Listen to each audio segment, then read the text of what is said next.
Caríssimos irmãos e irmãs, estamos celebrando o 26º domingo do tempo comum.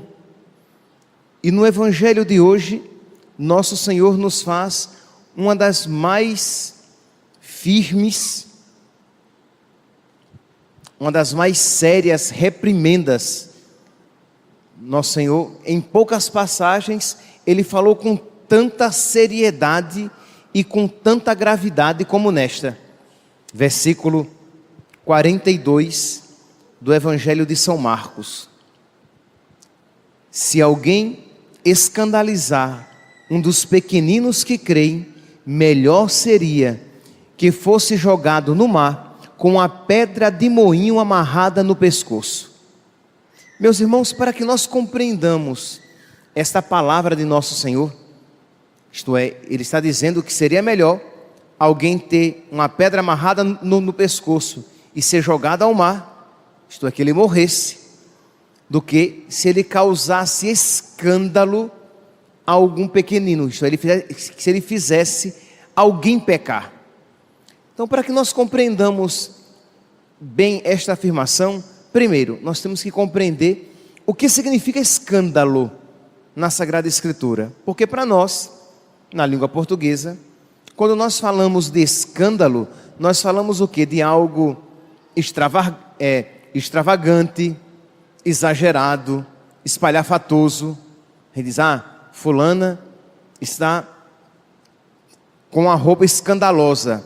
Então ela pode ser compreendida no primeiro momento como apenas ela está vestida com a roupa chamativa, que ela está causando, como se usa hoje em dia na expressão popular. Então ela está causando, ela está extravagante. Mas não é isso o que a Sagrada Escritura entende quando fala de escandaloso, de causar escândalo. A palavra escândalo, ela significa pedra de tropeço. Significa aquela realidade que ou me faz tropeçar, ou faz alguém tropeçar. Então, quando nosso Senhor diz aqui, que ai daquele é lá em Mateus capítulo 18, versículo 7, ai daquele que causa escândalo. Aqui ele diz, se alguém escandalizar um pequenino. Então, quando nosso Senhor diz isso, se alguém escandalizar, ele está se referindo ao quê? Se alguém faz alguém, se uma pessoa faz uma outra pecar. Então, primeiro aqui compreendemos então o que significa a palavra escândalo, no sentido bíblico. Segundo, nós temos que entrar na mente de nosso Senhor. Isto é, nosso Senhor, Ele compreende muito bem que existem duas coisas. Existe a vida humana, física, material, biológica, que é um valor, mas que não é principal, não está em primeiro lugar, não é mais importante do que a vida espiritual na graça eterna. Então nosso Senhor está dizendo que seria melhor então que uma pessoa perdesse a vida neste mundo, mas que não fosse causa da perda da vida eterna de ninguém. É esse aqui o ponto deste versículo 42.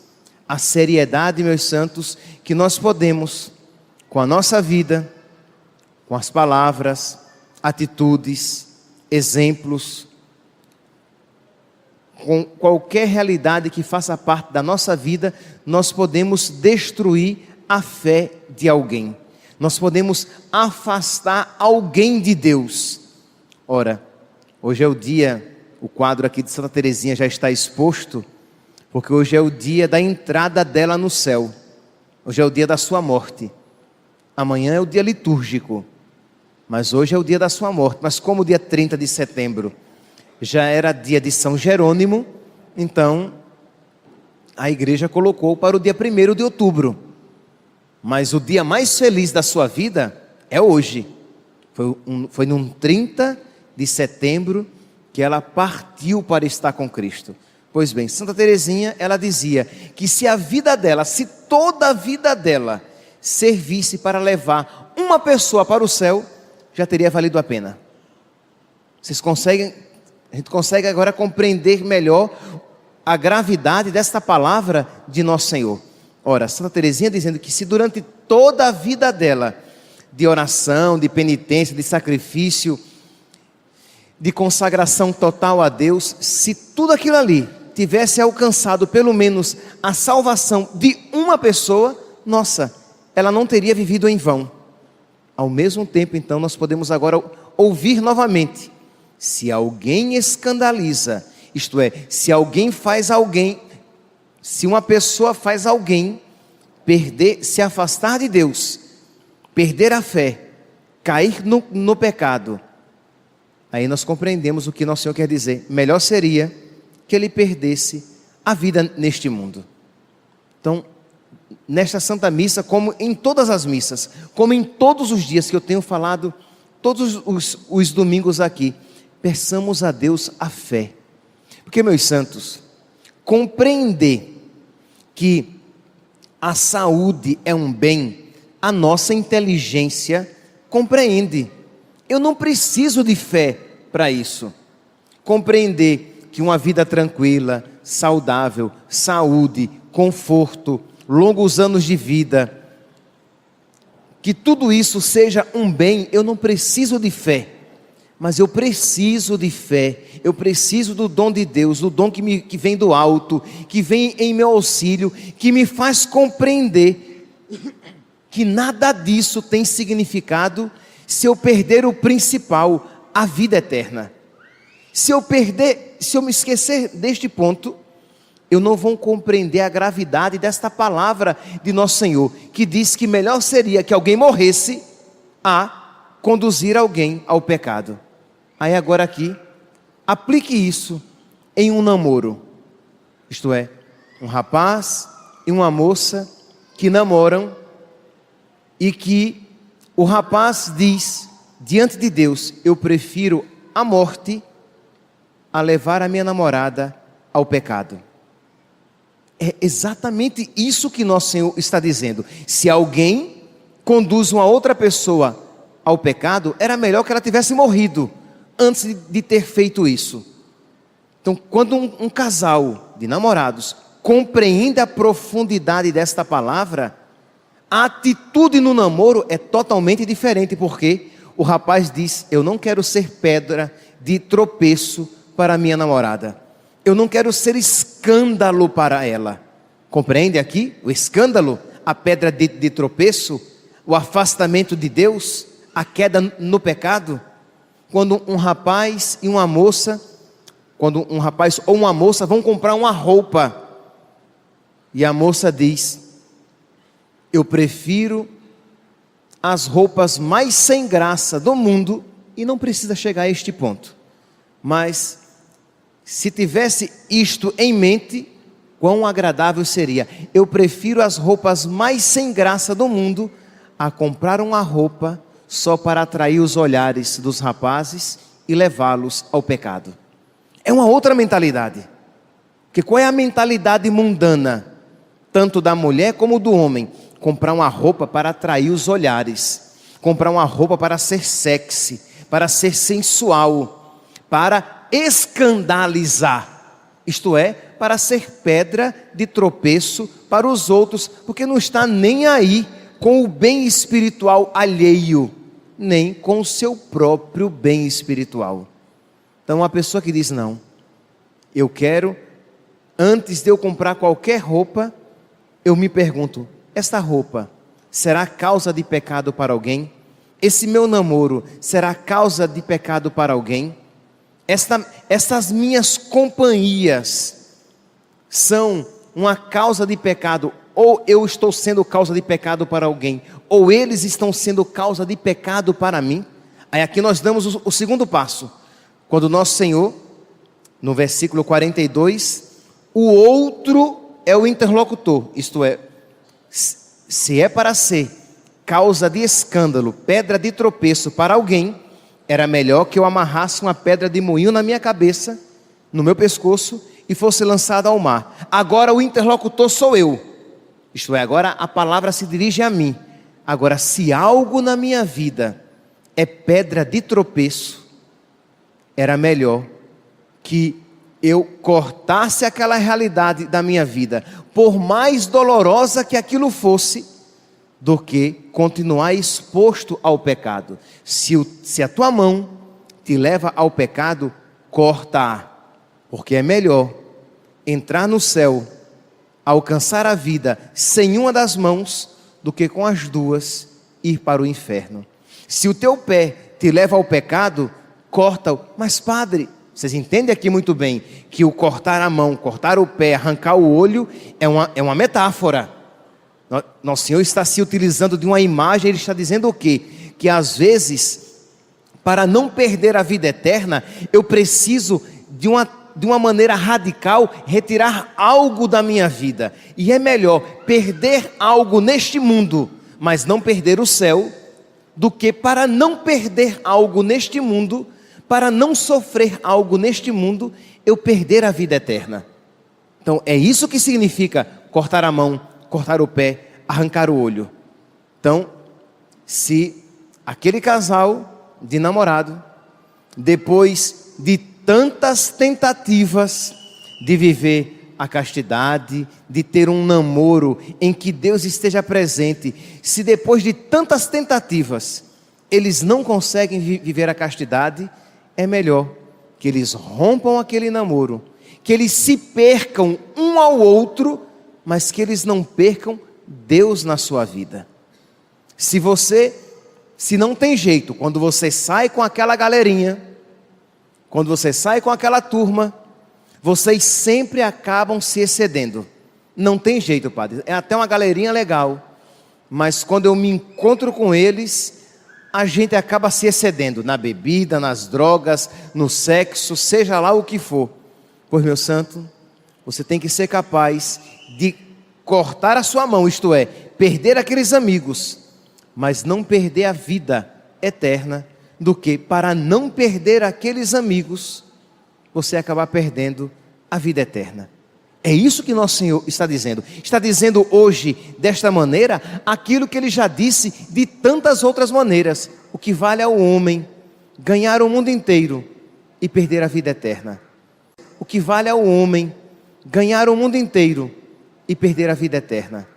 O que vale ao homem ter todos os amigos, ter todos os prazeres, não sofrer nenhuma renúncia, porque toda renúncia é dolorosa. Meus santos, a renúncia só é pesada porque ela nos custa. Mas se é verdade que a vida eterna, ela ultrapassa a infelicidade, tudo aquilo que de bom podemos neste mundo experimentar, vale a pena por causa de Cristo renunciar e perder qualquer coisa. Mas para isso, eu preciso pedir a Deus que Ele abra o meu coração para a fé, para que eu não me esqueça de que eu não estou simplesmente abraçando um sacrifício, mas eu estou escolhendo a melhor parte, eu estou escolhendo Deus. Por isso que nosso Senhor, Ele é tão radical. Por quê? Porque Ele não quer que nós percamos aquela realidade que verdadeiramente importa. De modo que diante deste Evangelho, que cada um aqui se autoanalise e veja quais são as situações escandalosas na minha vida. Vamos aqui relembrar: o que é escandaloso é aquilo que ou é pecado ou me aproxima do pecado.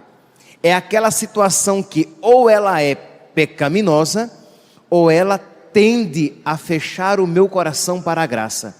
Analise a sua vida. Em cada missa, meus santos, nós devemos deixar que a palavra de Deus ilumine a nossa vida, para que nós vejamos como deve ser o nosso proceder. Se diante disso, se diz: padre, mas eu não tenho coragem, padre. De verdade, estou sendo sincero, eu não tenho forças para romper com aquelas situações de pecado ou aquelas situações que me afastam de Deus. Eu não tenho forças para fazer isso. Pois bem, mas se você já reconhece que existem situações de pecado ou de afastamento da graça, que existem situações assim na sua vida e que você não tem forças para romper, peça a Deus a graça. O que não pode é você estar aqui, ouvindo esta palavra e dizendo: isso não é comigo, eu não tenho nada. Na minha vida não há nenhuma situação escandalosa. Na minha vida não há nada que coloque em risco a minha amizade com Deus. Então, meu santo, se você não aplica esta palavra a você, você não suplica a misericórdia de nosso Senhor. Se você não aplica, se essa palavra ela bate e volta, se ela não encontra acolhida no seu coração, você não dobra os seus joelhos e diz: meu Deus, me dá a força necessária de que eu preciso para romper com essas situações de pecado na minha vida, essas amizades, esses programas, essas séries é porque hoje em dia não adianta só falar televisão, né? Que hoje em dia a televisão caiu muito de moda, né? E foi muito bom por um lado, mas hoje em dia entrou outra moda, série de internet. Então essas séries, estes filmes que eu acompanho, eles têm sido bons para a minha vida? Ou eles têm turbinado a minha imaginação com mundo, com mundanismo, com realidades que comprometem os meus afetos e tornam quase que impossível a minha vida de oração? Porque é claro, meu santo, minha santa, se você turbina a sua fantasia de sensualidade, mesmo que não sejam coisas pornográficas, não estou falando aqui de coisas pornográficas, eu estou falando de sensualidade e mundanismo. Você todos os dias turbina a sua imaginação, a sua fantasia com essas realidades que em si podem até, com muitas aspas aqui, podem até não ser pecado, mas entorpecem o seu coração de tal maneira que fica difícil de você elevar o coração para o alto, para as coisas do céu, já que os seus afetos estão agarrados às coisas da terra. Você vive alimentando a sua fantasia e a sua imaginação com coisas rasteiras, mundanas, e é claro que quando você vai rezar, o seu coração está árido, a sua oração é árida, a sua oração é desatenta. Por quê? Porque como você viciou os seus sentidos a ficarem presos aos estímulos televisivos, cinematográficos, é claro que a oração será dificílima. Então, para que eu eduque o meu espírito, eu preciso fazer usando uma outra linguagem na moda hoje em dia, uma detoxificação, detox, estou tentando encontrar aqui o verbo, detoxificar. Isso mesmo, que vocês sabem. Pois bem, eu preciso purificar a minha imaginação, a minha fantasia, para que eu tenda mais facilmente para as coisas do alto. Padre, mas eu não quero. Mas, meu santo, se a sua mão é causa de escândalo, corta-a. Se o seu pé é causa de escândalo, corta-o. Se o seu olho é causa de escândalo, isto é, tem se tornado pedra de tropeço, tem se tornado empecilho na sua vida espiritual, corte.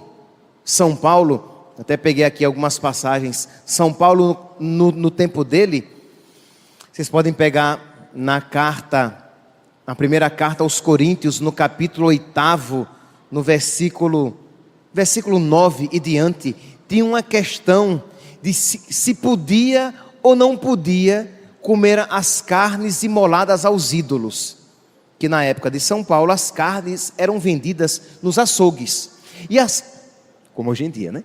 Mas as carnes dos açougues, elas vinham dos animais sacrificados. Então quer dizer, quando o cristão ia ao açougue, existiam ali carnes que tinham passado pelo sacrifício, parte tinha ficado no templo, tinha sido oferecido e parte era vendida. Então vinha alguém, um chato, e dizia: não come não, essa carne é sacrificada. Aí São Paulo diz: olha, você pode comer, tá? Porque os ídolos não são nada, Mas, se isso vai ser escândalo para o seu irmão, não coma. É o que São Paulo diz. Os ídolos não são nada. Mas, por caridade, se isso fará mal espiritual ao seu irmão, não coma. Aí ele diz aqui, 1 Coríntios capítulo 8, versículo 13. Pelo que, se a comida serve de ocasião de queda para o meu irmão, jamais comerei carne. Então, se vai ser causa de pecado para alguém, eu não comerei carne mais nunca eu entro sequer naquele açougue. Vocês entendem aqui a lei da caridade? Que São Paulo está aplicando para o outro, mas que poderia ser para você. Ora, se aquela realidade é escandalosa, ela coloca a minha alma em risco, eu nunca mais acessarei aquela página na internet ou assistirei aquela série, porque faz mal, me faz mal espiritualmente. Se aquela minha atitude, ela pode ser escandalosa e pode ser pedra de tropeço para o meu irmão, eu jamais farei isso. Se aquela roupa pode ser causa de pecado para alguém, eu vou queimar aquela roupa, eu nunca mais usarei aquela roupa. Ah, mas eu gosto tanto daquele vestido. Pois bem, mas eu gosto muito mais da minha amizade com Deus. E se aquele vestido poderá causar a queda no meu irmão, eu nunca mais usarei isso. E a mesma coisa o rapaz pode dizer com relação a uma roupa sua, a uma atitude sua. Se sentar-me, ora, existe em si, é pecado o padre se sentar num bar e tomar uma cervejinha? Não, mas provavelmente isso será causa de escândalo para muita gente. Então aí não convém que ele faça isso. Algo assim, que não há nenhum. Por exemplo, se vocês um dia forem a Roma, vocês vão achar a coisa mais natural do mundo, um padre sentado, um padre de batina, fumando um cigarro, sentado num bar, tomando um café. É a coisa mais natural do mundo. Um padre, imagine, num barzinho, sentado, fumando um cigarro, tomando um café. Culturalmente, aquilo não é escândalo nenhum. Para nós, um padre de batina com cigarro no bico, sentado num bar, não é legal. Não convém. Pode ser até que ele faça aquilo privadamente. Não há nenhum problema, porque não é pecado. Não é pecado fumar. Mas não convém que ele fique sentado no bar, com cigarro no bico, de perna cruzada, vendo as pessoas passarem. Ora, ele diz, se isso será escândalo para alguém, eu nunca me sentarei então em um bar. Vocês compreendem aqui o que significa a lei da caridade? Quando você diz, eu não quero que ninguém caia em pecado nenhum. E aquilo que eu não quero para o meu irmão, eu também não quero para mim. Que hoje, meus santos, diante desta palavra, nós peçamos a Deus que Ele coloque no nosso coração o dom da fé. Que Deus nos ensine desde dentro o valor da vida eterna. Que pela vida eterna, nossa e dos nossos irmãos, nós sejamos capazes de qualquer sacrifício. Que para que nós não percamos a vida eterna e ninguém por nossa culpa venha perder, que nós estejamos dispostos a fazer qualquer sacrifício. E que isso não nos torne tristes, melancólicos, amuados, não. Mas que nos dê uma profunda alegria. Eu estou fazendo a coisa certa. Eu estou alegrando o coração de Deus. Eu não alegro a Deus quando eu coloco a minha alma em risco. Eu não alegro a Deus quando eu coloco a alma do meu irmão em risco também. Eu não dou alegria a Deus quando eu faço coisas que se aproximam do pecado. Podem nem ser pecado ainda, mas me aproximam do pecado. E eu não dou alegria a Deus quando eu levo irmãos meus a fazerem algo semelhante também. Peçamos ao nosso Senhor que Ele coloque dentro de nós esta luz espiritual, para que nós vejamos com os olhos dEle, para que nós amemos a vontade dEle com um coração novo, e encontremos a alegria, encontremos a força necessária e a alegria também para cortar a mão, o pé ou arrancar o olho, tirar qualquer coisa da nossa vida que coloque em risco a nossa entrada no céu ou a entrada dos nossos irmãos. Louvado seja nosso Senhor Jesus Cristo.